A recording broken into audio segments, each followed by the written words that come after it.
Nafsu tidak mutlak buruk, tapi akal juga tidak mutlak baik.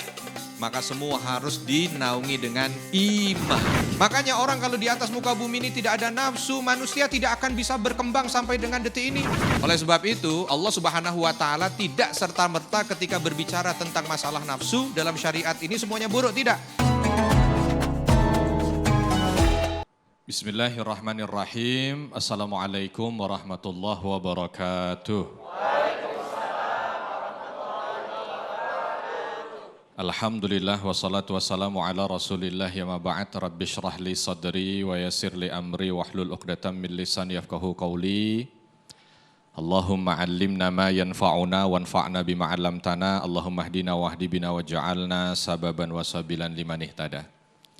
Segala puji hanya bagi Allah, salawat dan salam semoga senantiasa tercurah kepada junjungan kita Nabi besar Muhammad sallallahu alaihi wasallam. Yang berbahagia para jamaah sekalian, jamaah damai Indonesiaku dimanapun jamaah berada, wabil khusus jamaah yang ada di Masjid Az-Zikra. Kalau Masjid Az-Zikra ini berarti ahli zikir. Ada ahli fikir, ada ahli zikir. Kalau kita sekarang akan membahas tentang tujuan Allah Subhanahu wa ta'ala menciptakan akal dan nafsu. Kira-kira kalau ditanya, kita itu lebih penting punya akal apa punya nafsu? Punya akal atau punya nafsu? Ya? Dua-duanya Pak. Kalau cuma punya akal nggak punya nafsu, selesai manusia. Sebab dia tidak punya nafsu. Makanya ketika dia punya nafsu disebut bernafsu. Setelah itu baru berpikir bagaimana nafsunya ini bisa membuat sesuatu yang baik, baru dia gunakan akal. Oh, berarti supaya nafsu saya ini baik, saya harus begini. Dan itu tidak cukup, sebab harus dituntut dengan atau dituntun dengan iman, dengan wahyu. Jadi 3 tuh, nafsu, akal, iman. Jadi kalau seandainya orang bernafsu, contoh misalkan yang gampang sajalah, hubungan biologi suami istri itu. Dia punya nafsu. Cuman kalau tidak dituntut dengan akal, rusak masyarakat. Akhirnya ada akal naik, kalau saya ini sembarangan, apa segala macam penyakit ada, hancur tatanan masyarakat. Akhirnya berpikir gimana caranya, oh begini. Iman turun dengan memberikan apa? Syariat, sehingga bagaimana? Menikah. Ya, nafsu mau punya mobil, kalau cuma nafsu aja, nggak digunakan akal, jadinya apa? Nyolong. Kan yang penting nafsunya terpenuhi. Kalau mau punya ya udah, yang penting gimana cara nyolong. Tapi akal bilang apa? Jangan, ntar digebukin. Ya. Karena kalau nyolong digebukin. Sehingga apa?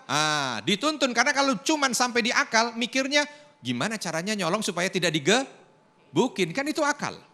Tapi kalau cuman sampai seperti itu tetap hancur hidup manusia. Harus ada yang ada di atasnya. Apa dia? Iman. Makanya Allah Subhanahu wa ta'ala berkaitan dengan nafsu, akal. Allah Subhanahu wa ta'ala menyampaikannya secara umum. Fa'alhamaha fujuraha wa taqwaha. Qad aflaha man zakkaha wa qad khaba man dassaha. Bahwa manusia itu diilhamkan oleh Allah Subhanahu wa ta'ala. Apa? Fujur dan taqwa. Untuk bisa berbuat buruk, untuk bisa berbuat baik. Yang bisa membersihkan dirinya maka dia baik, tapi kalau dia yang tidak bisa membersihkan dirinya maka dia akan rugi. Ibu, panas enggak tadi datang dari rumah? Kalau ngikutin nafsu? Ya. Terus kenapa datang ke sini? Hah? Akalnya di mana? Hah? Akalnya di mana? Kan kalau umpama nurutin nafsu, males.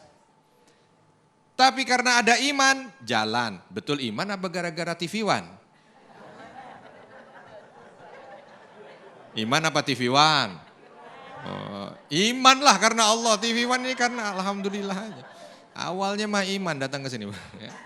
Cuman akalnya karena panas, ada yang bawa ada yang bawa payung, ada yang gimana lewat sesuatu yang meneduhkan, atau ya biarin aja datang ke sini, yang penting tidak ada yang pakai apa yang penangkal matahari itu, sunblock, itu kan akal. Ya. Jadi begitu, nafsu tidak mutlak buruk. Tapi akal juga tidak mutlak baik. Maka semua harus dinaungi dengan iman. Agar semua menjadi seimbang. Makanya orang kalau di atas muka bumi ini tidak ada nafsu, manusia tidak akan bisa berkembang sampai dengan detik ini. Sampai bisa bikin pesawat terbang yang bukan cuma menghantarkan satu orang dari satu titik ke titik lain di bumi. Tidak, sampai ke bulan. Emang itu awalnya dari apa? Nafsu dulu. Melihat, kalau saya bisa ke sana, pengen ke sana. Akhirnya akalnya jalan. Ya, akalnya jalan. Oleh sebab itu, Allah Subhanahu wa taala tidak serta-merta ketika berbicara tentang masalah nafsu dalam syariat ini semuanya buruk, tidak. Ada nafsul ammarah, ada nafsul lawamah, ada nafsu mutmainnah, semuanya nafs. Ya. Tetapi kalau yang ammarah ini yang dia itu ngerusak gitu. Contoh, marah-marah, iri, dengki, itu ngerusak.